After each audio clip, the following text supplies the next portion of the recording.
Well, good afternoon, everybody. It's Reggie Rivers here, and two of the most handsome dudes in the business. It is Mike Reid and Bobby Davidson with Rollins Productions. Gentlemen, how are you? Very well. Doing great, Reggie. Thanks. Good, good. Well, hey, thank you guys for joining us this afternoon. And as we continue this series of virtual galas demystified, we're going to talk to these guys at Rollins Productions because you guys are a tech company or an AV company. You have been doing AV and ballrooms and outdoor concerts and all kinds of things for a long, long time. And you, like everybody else in 2020, had to make the pivot into virtual galas. And so our conversation this afternoon, we're going to learn what is it that Rollins Productions has learned about virtual galas. What are some of the typical questions that nonprofits have when they walk in the door? What are the basic things that you need to know if you're going to put on a successful virtual gala? So all of that will be part of our conversation. Of course, if you have any questions, we invite you to post your questions in the comments, and we'll be checking those periodically. We will bring them into the conversation, and we would love to hear from you. And so, boys, I'm going to start off by just asking you, just give us a tiny bit of background about your business, how long you guys have been doing this, and what you look like pre-COVID. Sure. I'll grab that one, Reggie. By the way, I'm Bobby. This is Mike. So if you're curious which one of us is which, Mutt and Jeff, that's how it is. So Rollins was started back in the mid 80s, actually. The founder actually retired this year. I came on with Rollins in the early 90s and have been there ever since. Mike was a very long time client and also collaborator with Rollins for years.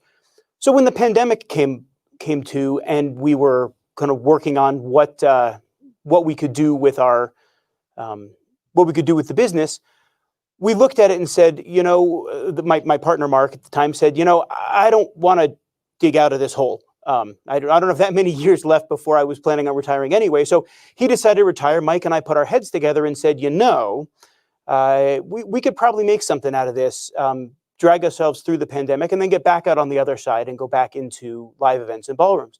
And so that's how we kind of landed in the pandemic. But we've been a production company since the early 90s and just making the change this year to the new normal. And I think really for me, it was landing in March, on March 5th, and the phone kind of telling me that, COVID has just landed in the state of Colorado. And then a show and a show and a show. And we had a full year booked for going into ballrooms.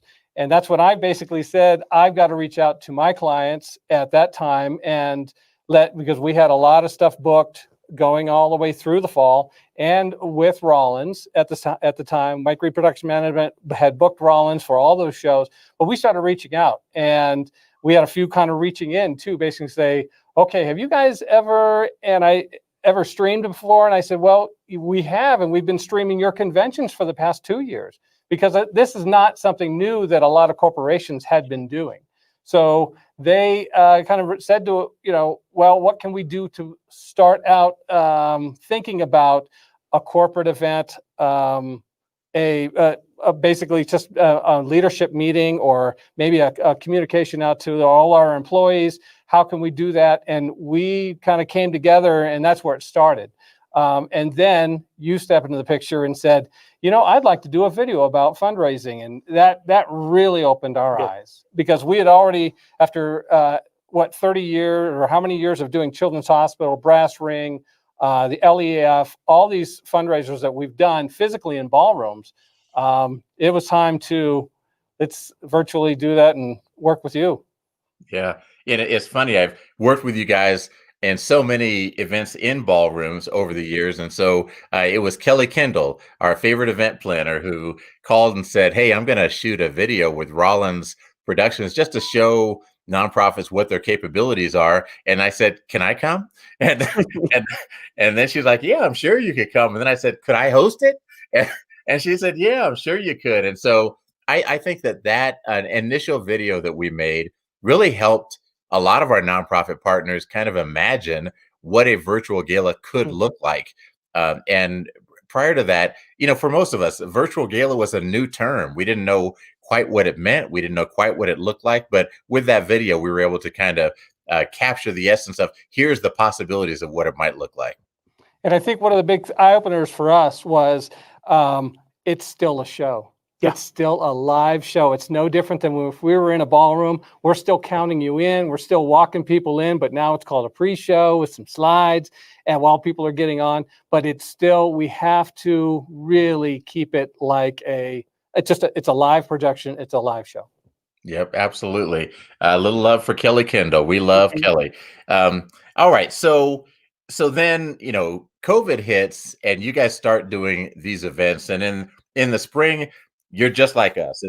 It's a mad scramble to figure everything out. We know what we know, but now we're trying to apply what we know in this new environment.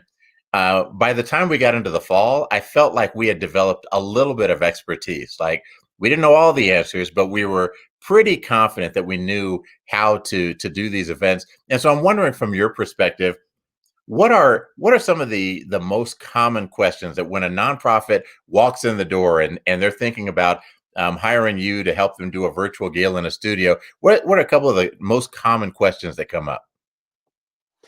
Well, we get we get a bunch. One of the big ones is, what are you guys providing versus what do you expect from us? There's a lot of times where we'll start talking about, for example, the pre-show and what kind of messaging you might want to have in that pre-show and how we can start to develop the audience's touch points to your gala as that before the event even starts. And we get a lot of, well, do you do that or do we do that? And I think at the end of the day, what it boils down to is we provide the vehicle. We provide the way to get your message out, but the message needs to come from you. And we can certainly help refine it, and we'd love to offer ideas and bounce concepts back and forth. But definitely that our job is to take what your message is and present it to the world. But we need that message to come from you. And so that's a question we get a lot, is what part of that do you do? We're looking to you as the gala client for that content. And I think reiterating that when you walk into our building or you're going to come on live like we're doing right now, that the audio is going to work, the lighting's going to look good, the video is going to all play, everything's going to sound and just run perfectly. And that's what we're responsible for. We're going to make that happen. And that's why we ask clients that, okay, if we're going to do a show on Friday night, we hopefully will get all your content in by Thursday afternoon so that we are going through it all to make sure there's no issues and make sure that it's tested and it's all secure and everything's great. And so that technically that's what we do, and they should not have to worry about that at all. Focus on the how, or we're the how it's going to get done, but you need to focus on the what and the why and the why and the who. And the who. Yeah, reaching out to your donors, that sort of thing. Sure. And that, and that's one of the big things for nonprofits, I think, to remember, and something that should be of comfort to them, is that virtual galas seem intimidating because now you're using technology in maybe a way that is different than how you've used it in the past. But what we found is that your lane as the nonprofit, you are the mission. You are the embodiment of the mission, the impact that you have, the purpose that you exist, the why of what it is you're doing. And that's really what your donors are coming for. They're not really coming for the slick technology. They're not coming for the witty banter. They're not coming for anything except for your mission.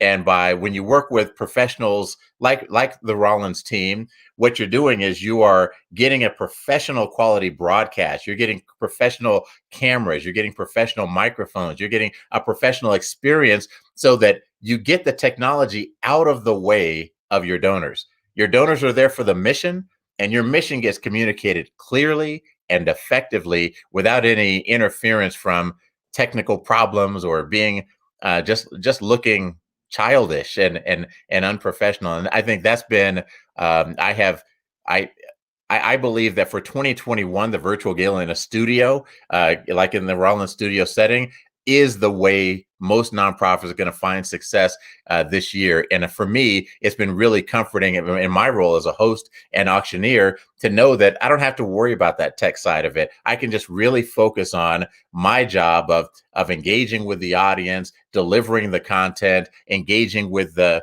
nonprofits who are on the stage with me, helping them get their message across. And we don't have to spend even an ounce of our brain power worrying about, I wonder if that camera is working.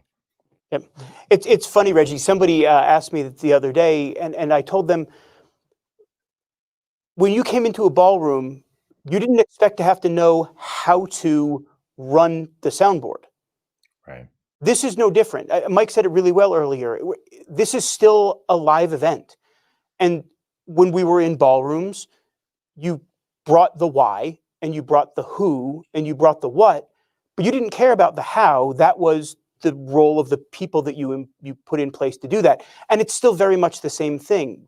Let us worry about the how to make it happen. You come to us with your ideas. Tell us what you want. Tell us what you're trying to accomplish. And as a group, we can find a way to make it happen, but let us handle that how. And I think that's one thing that we're seeing more and more of them go, oh, we don't have to think about that. This is great. We can focus on our part of the event.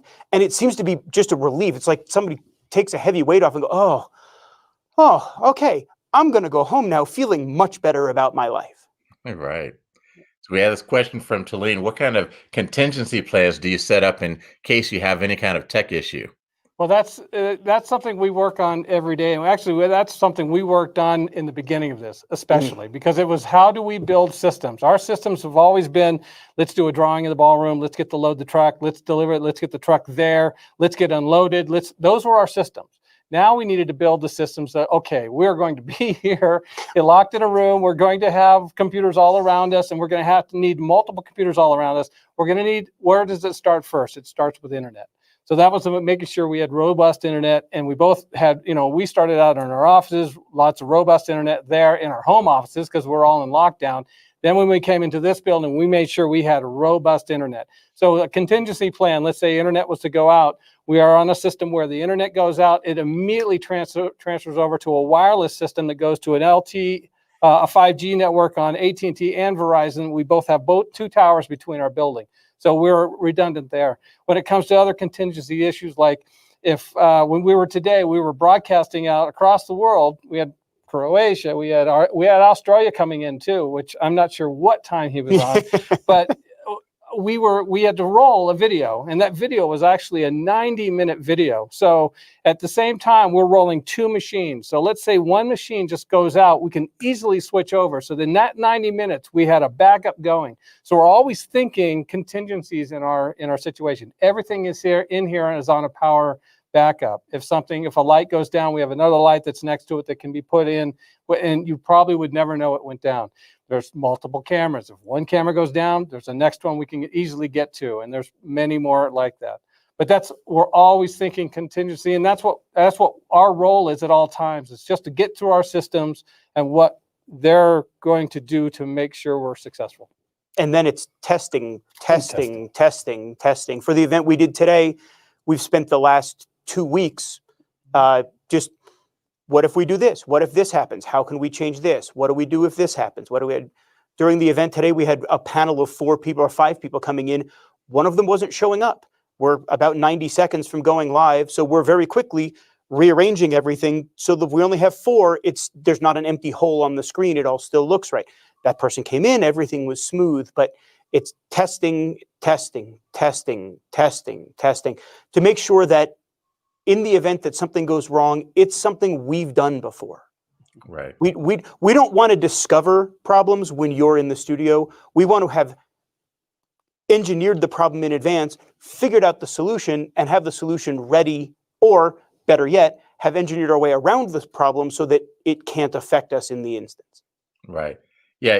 I, having been a former football player, I think all the time that the difference between a professional football player and an amateur football player is not the ability, like as a running back, not the ability to run through the hole that I'm supposed to run through. If the offense is blocking well, that hole gets created and I run through it. You could do it. I could do it. A lot of people could do it. What being a pro really is about, taking the hit that's going to come after you run through that hole and being able to just get up from it and go back to the huddle and be unfazed by it. You're not damaged by it. So you can play the whole game. You're not traumatized by it. You're not stressed by it. You're just able to take that hit. And then two, what to do when that hole's not there? What is your reaction to that going to be? And I think that we saw during 2020 just the value of working with people who have the right reactions, who have the enough experience to take whatever hit comes. Hey, hit comes, no problem. I've been hit many times before. It doesn't faze me, doesn't throw me off my game. I'm going to pivot and we're going to keep on going. We're ready for the next thing. And or if we have to divert and we have to do something completely different, it's just leaning into our previous expertise to say, all right, we haven't done it in this setting before, but it's really not that different from the other settings that we've been in. Let's figure this out and let's solve it. And so I go number 3 as your running back. You always had a vision too. You had a vision that would all of a sudden skew to another direction and you'd go quick. And that's one of the big things that a lot of people had to do here is quickly go down that other hole or take that other path quickly. And we have, and just kept going and making sure that was the right path we went and reinforcing it. And I'm so far so good. So Mike, when you talk about me going quickly during my career, it just makes me realize you never watched me play. Let's talk about hybrids. Kinsey wants to know, how would Rollins approach an event that has about 50 people and everyone else watching virtually? And I'm going to up that number. I'm going to say that a hybrid event is going to be when we can have 100 people in a venue and the rest of our audience at home. How would you handle something like that? We're just back to a live show. Yeah. I mean, we really are. So now you've taken us to a venue. You've either taken us back to a ballroom. You're at the Hyatt Grand downtown. You've taken this ballroom and you've got, twice as many tables because you have less as many people. We're plotting that all out. It's just going back to all our systems before March 1. And we would just go right into that. And number one is, checking it's budgeting, because now we're going back to a hotel. It's going to control what? It's going to control our destiny, which is the internet, because that's the first thing we're going to need to negotiate, or someone's going to need to negotiate, is that internet getting out of that building. And number two is how long an event are we going to have in there? I mean, it's just going through all the stuff we used to go through. We go right back to it. And we're ready to do it. And we did a hybrid meeting right up until October, and it was outside at was it Exto? It was outside at Exto. Exto, yeah. And they had the mayor came down and said, we're down to, you got to be less than 50 people, and we were at 49 people in that outdoor event, and we rolled in. We did it. It was very successful. It streamed out. They had another 250 on the program. We're ready for it. And I'm trust me, I've never wanted to go back to a ballroom so bad, but it's because we have a full warehouse full of equipment that we would love to be out in a ballroom again. Right. And next week we're doing an interview with Kelly Kendall, and we're exploring what would a hybrid event look like? And when we start to think about toward the end of COVID, we know that hybrid events are coming. We know that there might be hybrid pods where you have an event in a studio and you have 10 people at this person's house and 10 people at that house and 10 people at that house. So we're going to talk about what that might look like. We're going to talk about what you're describing would look like: 100 people in one place and everybody else watching at home, and how you would create two different experiences for the online audience and for the in-person audience. And I was going to say, I think a lot of this is going to come down to a lot of the smaller event centers, like a hotel. They're all going to really compete now, because if we're down to 50 people, you've got that old, like the little place up in the Merchandise Mart that has the little theater in there. That's going to probably be a hot venue, because you can get nice 50 people. You can have a nice stage. You can do some nice lighting. And then we're out streaming to another 1,000 people, but only maybe 50 in this audience. These smaller event centers, I think, and that's why at Rollins, we've got this studio, we have one more that's smaller, and we have a third that we'll probably convert into something that is more hybrid. So maybe possibly tops 50 people can get in there, probably more comfortably for 30, nice and social distance, but we're getting ready for that too. And I think when we get to hybrid events, and all of the meeting planners who are listening to this are going to hate hearing this, I think we're going to have to be reinventing the meeting again, because now you're planning 3 meetings. It seems like you're planning 2, right? You're planning the virtual meeting and you're planning the physical meeting, but you're not. You're planning the 3rd meeting, which is, how do those 2 interact? Is it somebody standing on a stage and 50 people listening here and 5,000 people listening out in the world? That's easy. We've done that for years. But if we are doing 50 people in the audience and 10 people here and 20 people here and people coming in via Zoom or people coming in via, a remote hub, all of a sudden now there's a whole lot of logistics that have to be managed, and there's a whole lot of technology that has to be managed. And I think we're going to see the planning part of that, the how does that work part of that is going to get reasonably complex. And the planning for it is going to have to be very deliberate.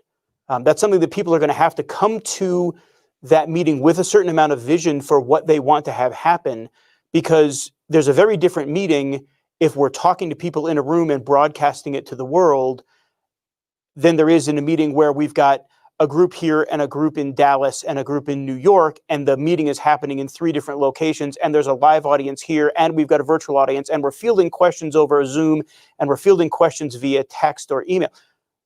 2 very different meetings. They need 2 very different how solutions. The technology needs to be different between them. And so the planning of that and the vision to know exactly what you're trying to accomplish is going to be more critical than ever, and more critical earlier in the process than ever. Right. And I'm sure that sounds intimidating to some nonprofits, but when I look at what nonprofits have been planning for years, and the negotiation with the venue and the AV company and the valet and the caterer, and then planning everything that's going to happen on the night. And, ultimately, you don't get into the details of how the caterer is going to cook the food. You have a menu of what you want, and then it's the caterer's job to figure out how to do that at scale. And the same is happening on this technology. It's your job to have a vision of what it is you want to achieve, and then these guys are the chefs who will come up with the recipe that will deliver that result for you. And so we have a question here. What's one of the most creative things you've seen or helped a nonprofit accomplish for their virtual event in a studio? I would go, I think it's those folks that come with fun. Yeah. It's just fun. Whether it's the pre-show and you've got someone even taking a little testimonial on their phone, and we haven't even kicked the event off, but they're rolling some slides, some fun music, and then all of a sudden this testimonial of this one of their donors or one of their patients or one of someone who's been involved with them comes out with this quick, fun little, hey, it was, and great testimonials, fun little things like that. It's bringing fun to this night. And you kick it off in fun. This is a lot of this stuff is very serious. We get it, but it's coming here to have fun. And that really shows through. I think the audience really sees that when you're in the moment and it's flowing and you're having a good time, it radiates right through the camera, and the audience on the other end of it can see it and feel it and becomes that much more a part of the event, as opposed to just kind of sitting back and watching. Right. I agree. And I think that being virtual gives us the opportunity not just to reach more people who we traditionally would not invite to a virtual gala, wouldn't traditionally invite to our in-person gala in a ballroom. And so I immediately think of parents and grandparents and aunts and uncles. There are a lot of people, like if my son who's 17 now, let's say that he's an adult, he's 25 years old, and he lives in some other city, and he's involved with some nonprofit, chances are I'm never flying to that city to go to a gala with him. But if he was going with his girlfriend or his wife, and now it's virtual, and it's something he really cares about, as his father, yes, Stephanie and I would probably want to tune in, learn something about it, might want to support it. And so virtual creates that opportunity to have this much bigger audience if we can start to cultivate our, not just the people who support us, but the people who love the people who support us. And the other thing, what you were talking about reminded me of, virtual is also an it makes it easier to bring more voices into your event, that you don't have to, people don't have to live close to you. People don't have to be the right age to come to your gala, that you don't have to say, well, can we really invite these 10-year-olds to our gala at night, and what are we going to do with them? That they're able to join electronically, or they're just, you're able to find more people who can tell your story in more different ways using this virtual platform. And that's part of, I'm excited to see us explore more of the potential of that. We've said for a long time to clients, as they're starting to plan a virtual event, remember that for all the limitations of a virtual event, you have real advantages. And one of those is you are freed from the constraints of time and space. Things don't have to happen in the moment because we can pre-record and have something that looks seamlessly live. Or we can have, we're not constrained by, oh, we sold out the ballroom. We were expecting 300 people. We got 400. We got to turn 100 people away. Well, we're not getting their tickets. We're not getting their donations. We're not getting their auction. We now have an infinitely sized ballroom that can reach everyone on the planet simultaneously. And time ceases to really be an issue, because not only can we take the event and time shift things into the event that from a pre-recording standpoint, but the event lives on afterwards in exactly the same format that it lived in the live. So we have this wonderful stretching of time and space that allows an audience to not only increase the depth of their reach, but the breadth of their reach as well. And it's something that I think all of us are still trying to get our brains around how we can really leverage that. But the event we did today was a great example. We were recording people yesterday because they were concerned about an internet connection issue and they didn't want to disrupt the flow of the event. So we brought them on, recorded it, slid it right into the presentation. And as we're talking to the presenters, we told the presenter in advance, when you're done, say, thanks, Mike, and then do your thing. And when you're done with your thing, say, and now I'd like to turn it over to Reggie. And so from the audience's perspective, it was just a seamless flow of people. They don't know or honestly care whether those were live or pre-recorded. The content was still completely relevant, but the ability to stretch that out over time and stretch that out over space really gives a virtual gala something you can't possibly replicate in an in-person gala. Right. Can I go back to that last question too? I think it was Talene that's asked about, creative stuff. We're wide open. You want to bring an elephant into this room, bring it. I mean, we're good, whatever you'd like to do. We've seen that bartender create that cocktail. That was an absolute blast. I still smell whiskey on some of our stuff. We've seen, people do lots of just fun things that just bring the event to life. So whatever your creative idea you possibly might have, bring it to us. We will say, yes, that'll work, or we could do it this way, or in this venue, it's not going to, in this kind of space we're at, you're trying to capture something live that may not reflect that very well, but we could try this. So we're wide open to bring as much creativity as you like. We have a question from Shannon. Now that vaccinations are beginning to roll out, when do you think hybrid events will begin? I think it's going to come in two waves, honestly, Reggie. And Shannon, thanks for that question. The first wave, I think, is going to come much more on the corporate end, where you have companies whose livelihood, whose way to market is really predicated on being in the same room as the attendee, being in the same room as a distributor, and being able to look them in the eye and shake their hand, being able to touch and feel a physical product. Those companies are desperate to be back in person. And so I think they're going to be very much our first movers because they have an enormous amount to gain and very little to lose. So I think we're going to see a huge move as the vaccine starts to roll out in corporate events becoming hybrid and much stronger in-person looking more like things did in 2019. An in-person event, maybe a streaming audience, some virtual participation, but much more of a traditional in-person event with a streaming component. For galas, my guess is we're going to start to see them in the fall. My crystal ball is broken in the back, so I don't have a great answer, but I would guess it's going to be in the fall. Again, I think the optics are a little rougher on a nonprofit when you're saying we're trying to raise money for sick kids and we brought a bunch of immunocompromised kids into a room together and one of them got the rest of them sick.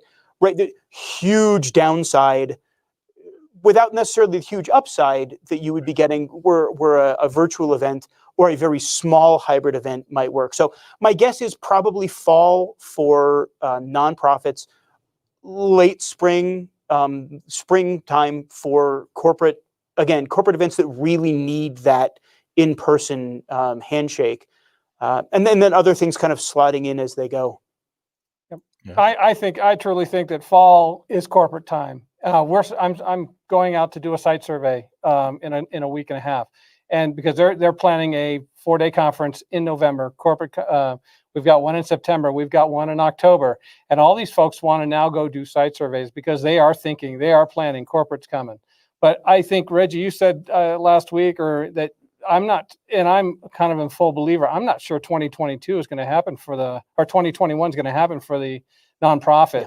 Yeah. I just don't think it's safe, even if everyone has the vaccine. I just would hate to be that super spreader event that, because we're just trying to come together. Right. Yeah. And then in a gala setting where the part of the joy of the live audience is the getting together and that sense of community. Well, if only half of us are there, you've kind of created an us and them. And I think there'd have to be some very delicate working there to make sure that it doesn't feel like you've split your audience where it's the haves and the have-nots. I got to go. I was a big donor. We don't care as much about you. You can watch it online. And like, I think there's some thin ice there that we're all going to need to be able to navigate as we get later on. So it's very possible that a lot of nonprofits will say, you know what, we're just going to continue to do a virtual event, put it in a studio, make it a high production value event with just that small core group of people in the room to make sure that all of the boxes are being checked, and then wait until we can really be together to be together. Yeah. As someone who weighs 300 pounds, I take it as a personal insult anytime anyone mentions thin ice. I just think it's not necessary to go there. All right. Shannon has another question. If the next step of beginning to re-enter in-person events is hosting house parties with limited parties, is there a way to show that home to home to make the event feel more live? I guess she means, can we do check-ins at these different homes? That's part of the planning. It's absolutely. So we're trying, as you know, we try to stream out. You're using StreamYard right now to bring us in.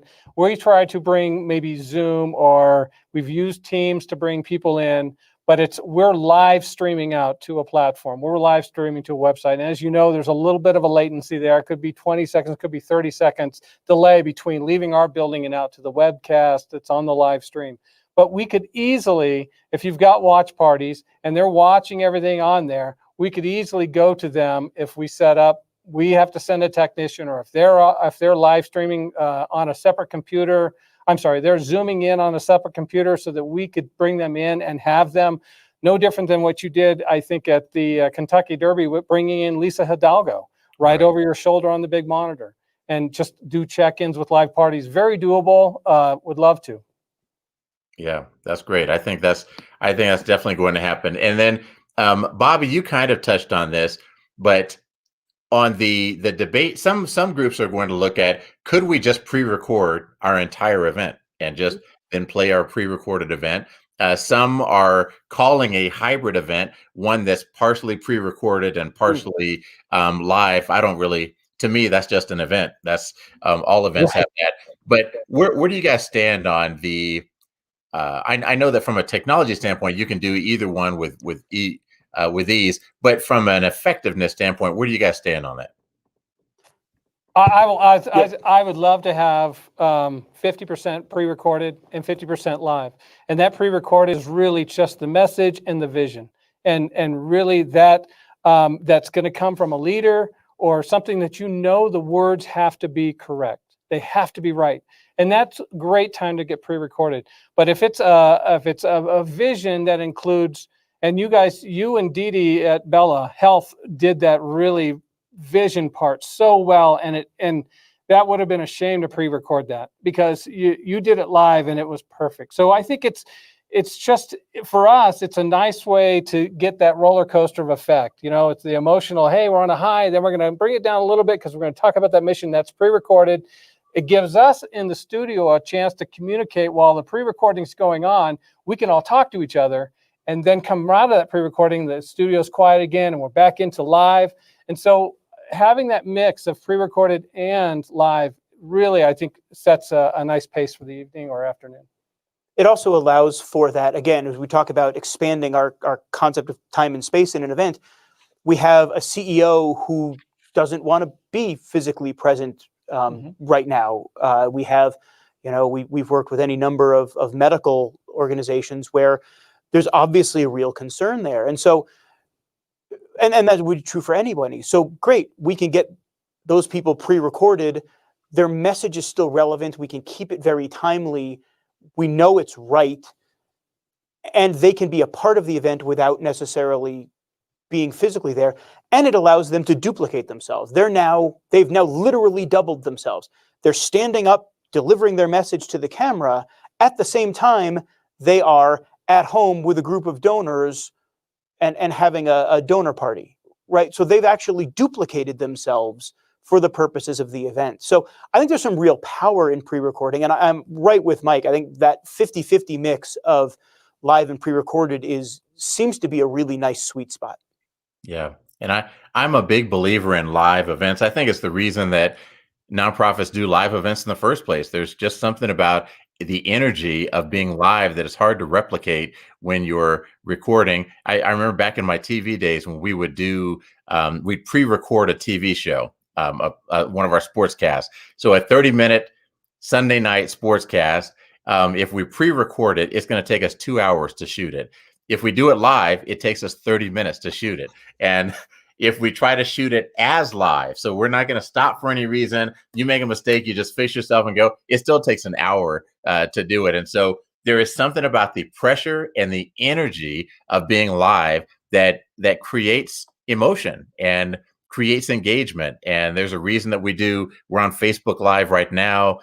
There's a reason that people go live. And I think that fundraisers for nonprofits, the audience can tell the difference between something that's completely pre-recorded and something that is live. And that authenticity, I think, is an important part of the success of doing a virtual gala.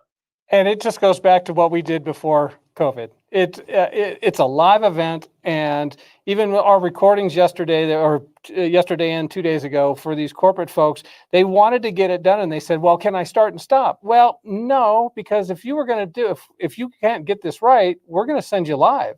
So Right. let's get your message going. Let's get it. And that was on. I kind of told them, let's try to make this peppy. Let's make this. Let's do this. And so it does feel live. And so I'm a big proponent of live, because that's what we thrive on, live. Yep. Absolutely. Hey, well, Mike and Bobby, thank you guys so much. We appreciate your partnership in doing this as we have embarked into this new virtual world.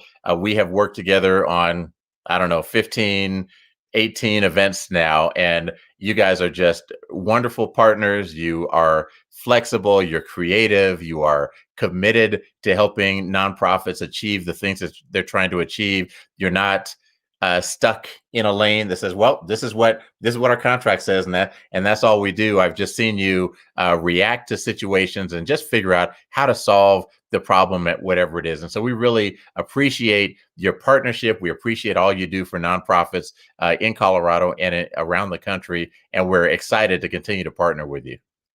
We are too, Reggie. Thanks, Reggie. I mean, one of our visions and our mission is helping people having fun, and that's really, it's the bottom line. Let's help people. Let's have some fun. Let's all just make some money, I guess. Yes, that's great. What how can people reach you if they were trying to get in touch with you?